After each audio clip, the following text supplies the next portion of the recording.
وَرَأَيْتُ عَلَى أَبْوَابِ النَّارِ، حضور نے کہا پھر جہنم کے دروازوں پر میں نے دیکھا کہ مکتوباً علی الباب الاول، پہلے دروازے پر 3 کلمات لکھے تھے، من رجا اللہ سعیدا، جو اللہ سے امید رکھتا ہے بالآخر وہ کامیاب ہو جاتا ہے، ومن خاف اللہ امنہ، جو اللہ کا خوف دل میں رکھے امان میں رہتا ہے، والحالق المغرور من رجا غیر اللہ، در حقیقت ہلاک وہ ہوتا ہے کہ جو اللہ یا اللہ والوں کے علاوہ کسی اور سے امید رکھتا ہے۔ بے شک قبلہ، کیا کہنے، سبحان اللہ، کیا کہنے۔ وہ مولا علی علیہ السلام کا کلام ہے نا کہ انسان دکھ نہیں دیتے ان سے وابستہ امیدیں دکھ دیتی ہیں۔ اللہ اکبر، یقیناً کیا کہنے۔ آپ اللہ اور اللہ والوں سے اپنی امید لگا کے رکھیں۔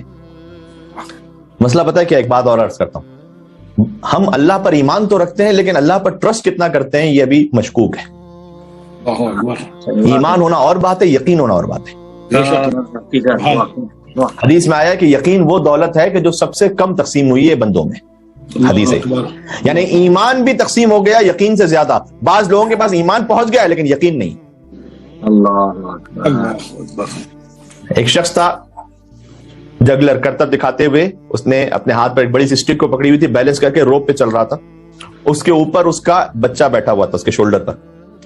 ایک پوائنٹ سے ایک بلڈنگ سے دوسری بلڈنگ تک گیا، جب فائنل پوائنٹ پہ پہنچا سب نے کلیپ کیا، اسے بڑی داد دی، تو اس نے پوچھا سب سے، جو شائقین تھے اس سے پوچھا کہ تم میں سے کون یہ سمجھتا ہے کہ میں دوبارہ اس روپ پہ چلتے ہوئے اس سٹارٹنگ پوائنٹ پر اطمینان سے آرام سے جا سکتا ہوں؟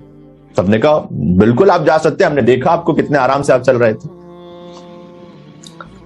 جگہ اگر تم یہ سمجھتے ہو کہ میں اس روپ سے دوسرے روپ پہ جا سکتا ہوں، آپ کو کوئی ڈاؤٹ نہیں ہے، تو کون ہے جو میرے شولڈر پہ بیٹھنے کو تیار ہے اس وقت؟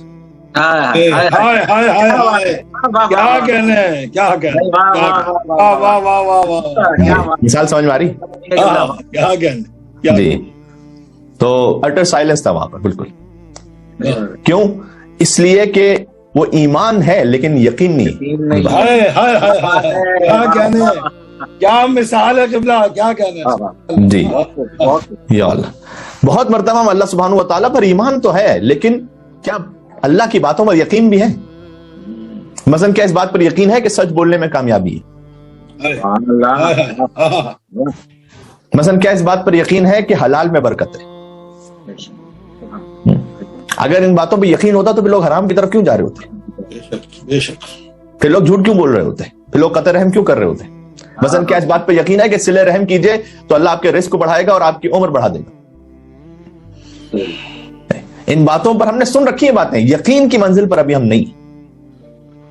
اللہ تعالیٰ سے دعا کریں کہ اللہ آپ کا اور ہمارا ایمان بھی بڑھا اور یقین بھی بڑھے۔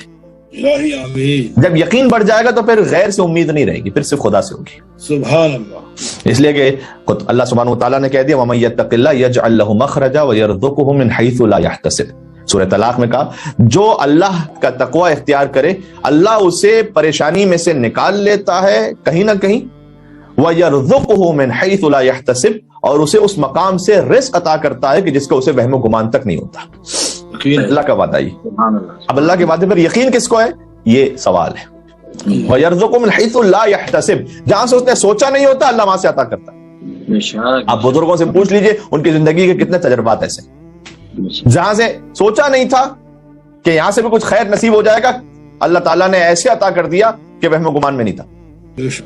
یاد رکھیے اگر اللہ تعالیٰ نے آپ سے کوئی ایسی چیز لے لی جس کو آپ اس چیز کو کھونے کو آپ سوچ بھی نہیں سکتے تھے کہ یہ بھی مجھ سے چھینی جا سکتی ہے، تو اللہ تعالیٰ آپ کو ایسی شے عطا کرنے پر بھی قادر ہے جس کو آپ سوچ بھی نہیں سکتے تھے کہ آپ کو حاصل ہو سکتی ہے۔